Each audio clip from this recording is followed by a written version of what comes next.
Global economic shifts rarely arrive with noise. There are no sirens, no dramatic headlines announcing the birth of a new era.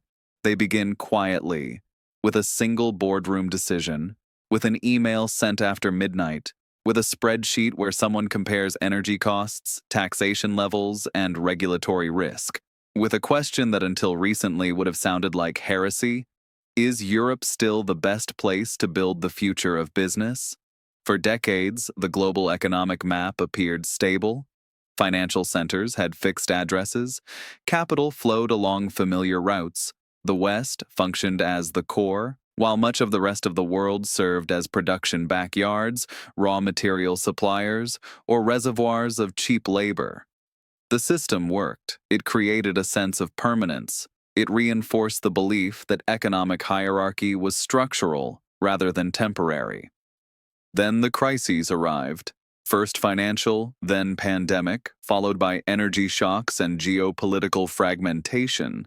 Inflation surged, social tensions intensified, trade wars multiplied, regulatory frameworks expanded to the point where, instead of stabilizing markets, they increasingly began to suffocate them. Companies started to feel that the old architecture was no longer a solid foundation. It resembled a structure held together by provisional beams, standing more on inertia than strength. While Western economies focused on extinguishing their own fires, elsewhere a new world was quietly being assembled. Financial districts rose from desert landscapes. Ports were built at scales Europe had not seen in decades. Airports stopped being infrastructure and became global circulation hubs for people, goods, and capital. Countries once associated almost exclusively with oil began investing aggressively in logistics, technology, finance, and services. The Middle East stopped being an appendix to Western economic power. It started becoming an alternative. For many firms, this marked a turning point. As operating costs in Europe climbed and administrative decisions dragged on for months, Gulf states began offering something more valuable than cheap labor: speed, predictability, strategic clarity, governments that do not rewrite economic policy every electoral cycle, states that plan decades ahead rather than campaigning quarter by quarter. Capital reacted the way it always does. It flowed toward more favorable conditions, not out of sentiment, not out of fascination with exotic markets, but from cold calculation. Money has no homeland. It has survival instincts and growth incentives. Entrepreneurs followed. So did startups, consultants, technology firms, logistics operators.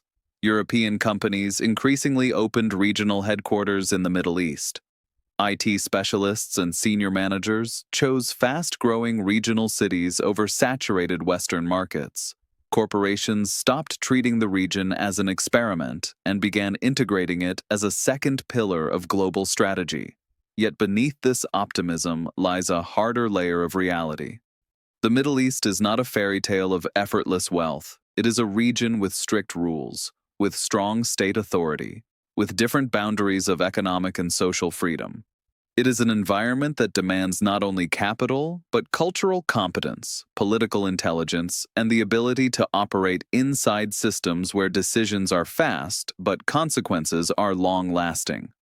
A good product is not enough. A competitive offer is not enough. One must understand power structures, informal hierarchies, unwritten rules, and the way business intertwines with politics. Those who fail to grasp this often leave disappointed. Those who adapt gain access to one of the most dynamic economic ecosystems on the planet. That is why this episode is not about luxury hotels and futuristic skyscrapers. It is about understanding why global capital is changing direction, why Arab states have become real centers of development, and why this shift is not a passing trend, but part of a deeper reconfiguration of global economic order. Because when money changes the direction of the wind, more than investment maps are redrawn.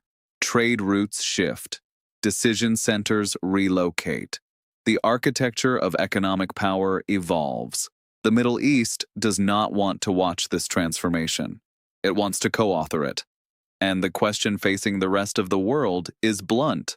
Will we cling to an aging system that is steadily losing momentum? Or will we adapt to a new order that is taking shape in real time? Because the global map is not merely shifting, it is being redrawn. How did the Middle East turn oil into global financial power? At the beginning, there was the resource, oil, extracted from sand and rock, heavy, sticky, dirty, yet more valuable than gold because for decades it powered cars, aircraft, factories, armies, and entire modern states. For a long time, the Middle East was seen purely as a storage facility for this fuel, a place where the West came to buy energy, pay in dollars, and return to its own decision centers. The region functioned as background, as supplier, as infrastructure of extraction. But when money starts flowing at scale, it changes ambition. It reshapes strategic thinking. It alters perspective. That is exactly what happened in oil-exporting Arab states, which gradually stopped asking how much more they could extract and began asking what they could build with that capital. During the early decades of the oil boom, the model was simple. Extraction grew, revenues increased, spending followed. Roads, airports, palaces, luxury districts emerged. From the outside, it looked like spectacular success. Internally, however, a structural problem was growing. Economies remained dependent on a single income stream. States functioned like corporations built around one product line. Everyone understood that this was a fragile model. The real breakthrough did not occur overnight. It was gradual, often invisible to external observers. Political and financial elites began recognizing that the world was changing, that new technologies would reduce fossil fuel dependency, that Western economies were committing to energy transitions, that younger investors were seeking sectors beyond oil and gas. This was not panic. It was strategic calculation. That is when the new doctrine emerged. Not sell oil and spend the proceeds, but sell oil and purchase the future. Petrodollars stopped being treated as export revenue and became startup capital for a new economic model. Sovereign wealth funds expanded into global investment institutions, not bureaucratic agencies, but professional asset managers, analysts, portfolio strategists, global market specialists, people managing capital, not ideology. At that moment, the Middle East stopped merely exporting energy. It began acquiring stakes in the world.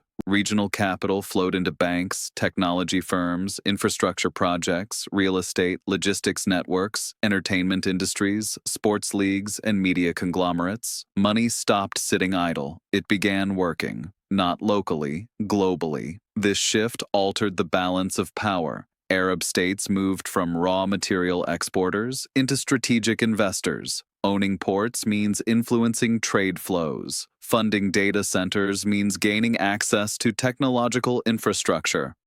Financing startups creates relationships with future market leaders. These are not random transactions. They form networks of influence. Money ceased to be just currency. It became political instrument, soft power, a mechanism that reshapes reality without deploying soldiers.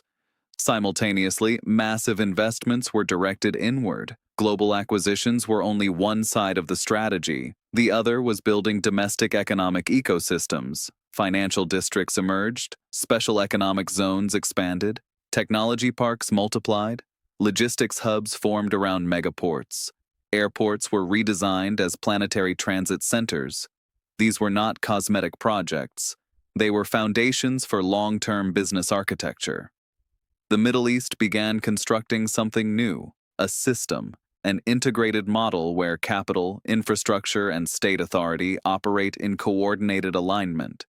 Here lies a fundamental difference between Western economies and the Gulf region. In Europe and North America, the state often presents itself as neutral regulator. In Arab economies, the state is an active market participant, designer, investor, strategic sponsor. This creates an environment that some find attractive and others find unsettling. On one hand, it offers access to capital, subsidies, partnerships, and rapid approvals. On the other, it requires understanding that business does not exist in isolation. It is embedded in national development projects. This model follows clear logic. If a state wants to become a financial hub, it must attract banks and funds. If it aims to dominate logistics, it must build ports and transport corridors. If it seeks technological leadership, it must cultivate innovation ecosystems. Oil revenues provided the initial fuel. That is why regional development programs openly emphasize diversification, moving beyond raw materials, building future industries, artificial intelligence, fintech, healthcare, green energy, space technologies. These are not slogans. Billions of dollars are already flowing into these sectors. For Western companies, the signal is clear. If you want proximity to capital, projects, and growth, you must stop viewing the Middle East as peripheral. It is increasingly central. That is why corporations relocate regional headquarters to Gulf cities, why startups move teams, why consultants, engineers, IT specialists, and managers treat the region as opportunity rather than temporary contract destination. But the system carries a cost. State-controlled capital implies centralized power. Decisions happen fast, but strategic direction is top-down. Markets are dynamic yet strongly managed. Those who succeed understand the rules. They build relationships, they learn institutional logic, they avoid colonial business mentalities and instead negotiate partnership frameworks. In this sense, the Middle East does not sell office space and tax incentives alone. It sells access to a civilizational project, a vision in which the region stops being energy supplier and becomes architect of economic order. Money has therefore become more than exchange medium. It has become identity foundation. The narrative shifts from geological luck to strategic planning, from resources to systems. For the global economy, the implication is clear. The center of gravity is moving, quietly, without dramatic announcements, but steadily. Oil was the spark. The capital it generated now fuels a new game. And this game is no longer about barrels. It is about control of infrastructure, technology, and financial flows. Business does not love flags. It does not attach itself to anthems. It does not respond to moral speeches. Business responds to numbers, to spreadsheets, to cost curves, and return on investment. The Middle East understood this faster than many Western economies. If you want to attract capital, you must speak its language, not the language of ideology and political slogans. Europe built its economic model on regulation, social protection, and political compromise. It delivered stability, worker protection, and public services. But it also accumulated administrative cost, tax burden, and procedural complexity. Large corporations could absorb this friction. Smaller firms and startups often could not.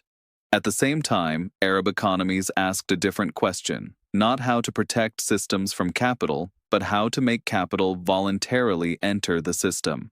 That changed the design logic of their economic architecture. Instead of uniform legal frameworks, they created segmented environments, free zones, financial jurisdictions, technology parks with independent regulatory structures, business districts operating under specialized rules. This was not chaos. It was deliberate market engineering. Entrepreneurs could choose regulatory environments aligned with their business model. Logistics companies operated in port zones, fintech startups in innovation hubs, banks in specialized financial districts. Each offered different tax regimes, licensing procedures, and compliance structures. This resembles portfolio management more than nation-state governance. Different segments, different strategies, different incentive packages, all serving one objective: maximizing regional investment attractiveness. Here lies a critical divergence from Western systems. In Europe, economic law emerges from political compromise. In the Gulf, it is designed as a competitive instrument. Each regulation is tested against global capital markets. Will it attract firms, reduce friction, improve predictability? Taxes became strategic tools, low corporate rates, exemptions in economic zones, investor incentives. In some jurisdictions, no personal income tax. These policies were not ideological. They were competitive positioning. In a world of mobile capital, taxation becomes magnet rather than extraction tool. Arab economies concluded that smaller shares of larger markets outperform higher shares of shrinking ones. But the deeper transformation was philosophical. It redefined the relationship between state and business. In Western models, governments often view entrepreneurs as entities to regulate. In the Middle East, they increasingly function as development partners, not romantically, transactionally. States provide conditions, businesses provide capital, expertise, and employment.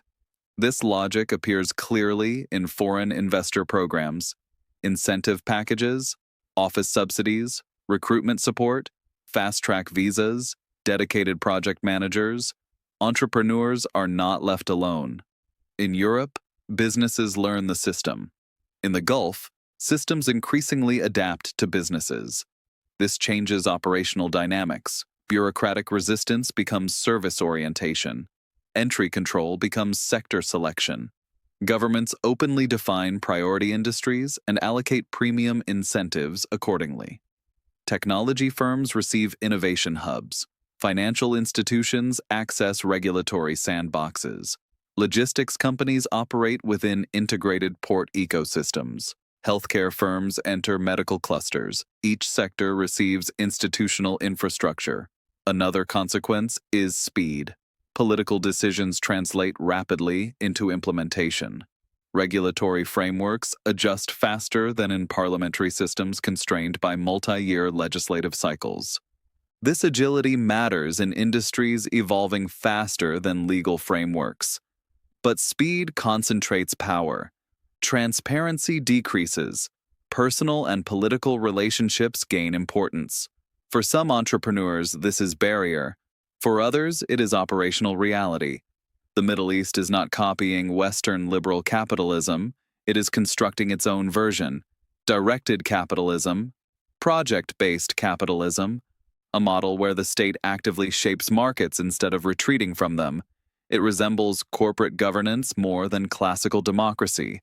Leadership sets strategy, diversifies investments, allocates resources toward high-growth sectors.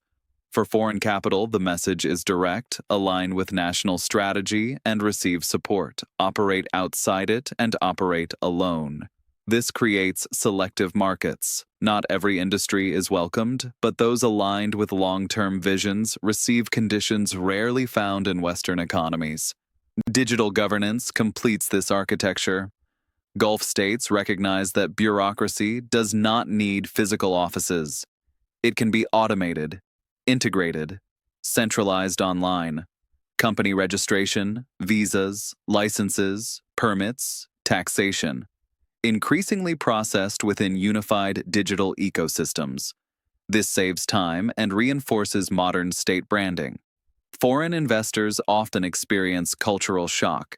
The stereotype of administratively backward Middle East collapses when confronted with digitized government portals and automated procedures. This is strategic communication, showing that the region not only has money, but can manage it efficiently. Yet digital efficiency does not remove political reality. Final authority remains centralized. State interests matter. Strategic priorities guide approvals. Entrepreneurs must therefore learn not only law, but political context. Which sectors are protected? Which projects receive backing? Which social boundaries exist? This is the price of speed and access. A price many are willing to pay in exchange for stability and predictability. The Middle East sells more than tax incentives. It sells development narrative, vision, participation in a long-term project. That is why calculators defeat ideology. Companies increasingly ask not which system is morally superior, but where their business model grows fastest.